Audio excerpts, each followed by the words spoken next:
दुनिया भर में मौजूद लगभग सभी देशों में इस्लाम धर्म को मानने वाले लोग मौजूद हैं, जिसे हम लोग आमतौर पर मुसलमान कहकर बुलाते हैं।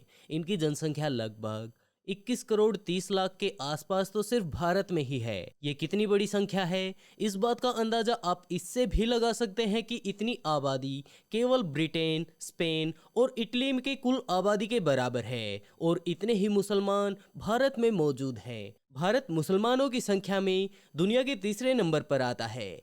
जहां हम हिंदुस्तान के मुसलमानों में जो अनोखापन देखते हैं वो दुनिया के किसी अन्य देश के मुसलमान में नहीं देख सकते।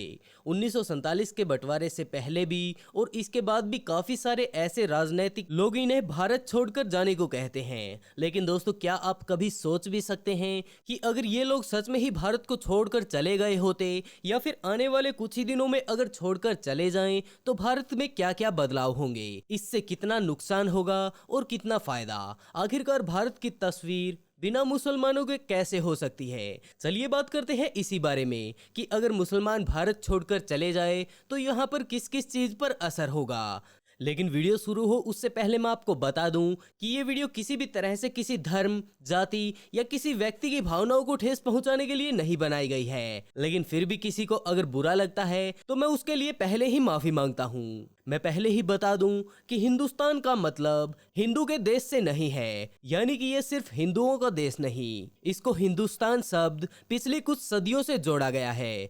दरअसल हिंदू शब्द सिंधु नदी से निकला है। जब ईरानी अफगानी लोग भारत में व्यापार के लिए आते थे तो वो लोग सिंधु नदी को पार करके यहाँ तक पहुँचते थे और सिंधु नदी को ही वो लोग हिंदू भी कहते थे और वहाँ पर मौजूद भारतीय महाद्वीप पर बसे लोगों को हिंदुस्तानी कहा जाता था। वैसे तो मुस्लिम भारत में काफी सालों से निवास कर रहे हैं, लेकिन फिर भी काफी बड़े बड़े नेता इन्हें अक्सर देश छोड़कर जाने को कहते रहते हैं। भले ही वो लोग इन्हें ये बात सीधा सीधा ना कहते हों, लेकिन वो इस बात को जताने में कोई कसर नहीं छोड़ते। वैसे भारतीय इतिहास में भी मुसलमानों का अहम योगदान रहा है, जिसके चलते हम कह सकते हैं कि मुस्लिम वर्ग भी भारत के लिए काफी ज्यादा महत्वपूर्ण है। चलिए सबसे पहले हम बात करते हैं मुसलमानों का भारतीय आजादी में क्या किरदार रहा। वैसे आप लोगों ने स्वतंत्रता सेनानी अशफाक उल्लाह खां के बारे में तो सुना ही होगा, जिन्होंने अपने देश की आजादी के लिए हंसते हंसते अपने प्राण न्यौछावर कर दिए। इसके अलावा खान अब्दुल गफ्फार खान ने देश की आजादी के लिए काफी ज्यादा अहम रोल निभाया था। वैसे शायद आप लोगों को ये बात को जानकर भी हैरानी हो कि खान अब्दुल गफ्फार खान ही वो व्यक्ति हैं जिन्हें मुस्लिम होने पर भी भारत पाकिस्तान के बंटवारे पर नाराजगी जताई थी। वो भले ही बंटवारे में पाकिस्तान चले गए हो, लेकिन वहां पर जाने के बाद भी वो लगातार अफगानिस्तान की आजादी की मांग करते रहे। वैसे आपको अगर ना पता हो तो खान अब्दुल गफ्फार खां को ही सीमांत गांधी भी कहा जाता है और वो पहले पाकिस्तानी भी बने जिन्हें भारत रत्न से सम्मानित किया गया। इसके अलावा डॉक्टर जाकिर हुसैन, मौलाना अबुल कलाम आजाद, आसिफ अली और ऐसे ही काफी सारे अन्य मुस्लिम नेता भी हुए जिनका भारतीय आजादी में काफी अहम रोल था। जहां डॉक्टर जाकिर हुसैन भारत के सबसे पहले राष्ट्रपति भी बने और यही वो व्यक्ति थे जो सबसे पहले ही मुस्लिम राष्ट्रपति भी बने। और इसके अलावा डॉक्टर एपीजे अब्दुल कलाम जैसा भी एक महान वैज्ञानिक इस देश ने दिया, जिन्होंने देश को मजबूत बनाया। रामेश्वरम में पैदा हुए इस मुस्लिम के कारण ही आज भारत न्यूक्लियर पावर बन सका। क्या आप लोगों ने कभी सोचा है कि भारत में मुसलमान ना होते उस्ताद बिस्मिल्लाह खां जैसे कलाकार कहां से आते?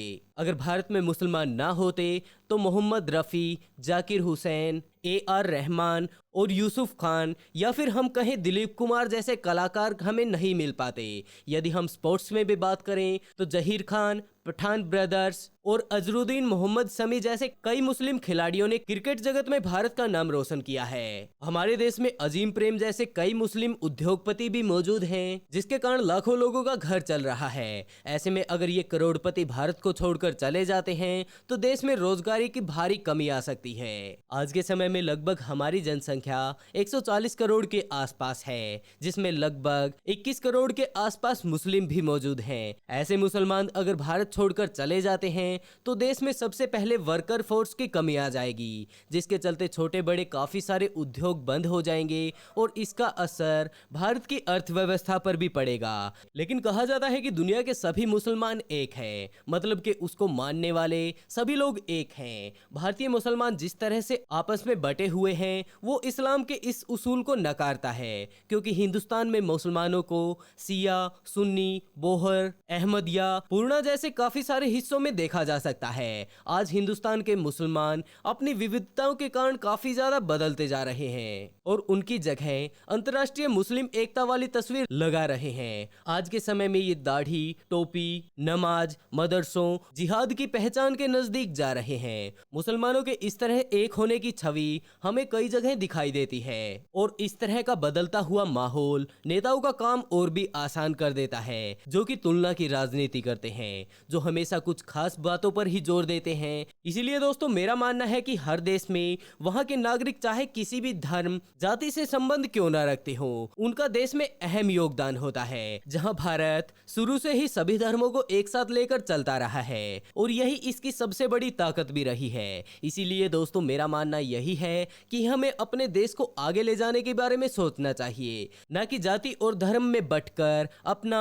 और औरों का नुकसान करना चाहिए। वैसे आप लोगों ने वो कहानी तो जरूर सुनी होगी कि अगर लकड़ियों को अलग अलग कर दिया जाए तो उन्हें तोड़ना काफी आसान हो जाता है और अगर इनको एक साथ जोड़कर इनका गट्ठड़ बना दिया जाए तो उन्हें बड़ी से बड़ी ताकत नहीं तोड़ पाती। वैसे इसके बारे में आप लोगों की क्या राय है, कमेंट बॉक्स में जरूर बताइएगा। और दोस्तों आज के लिए बस इतना ही। आपको वीडियो कैसी लगी ये भी कमेंट में जरूर बताइएगा। बहुत जल्द मिलते हैं एक नई वीडियो के साथ।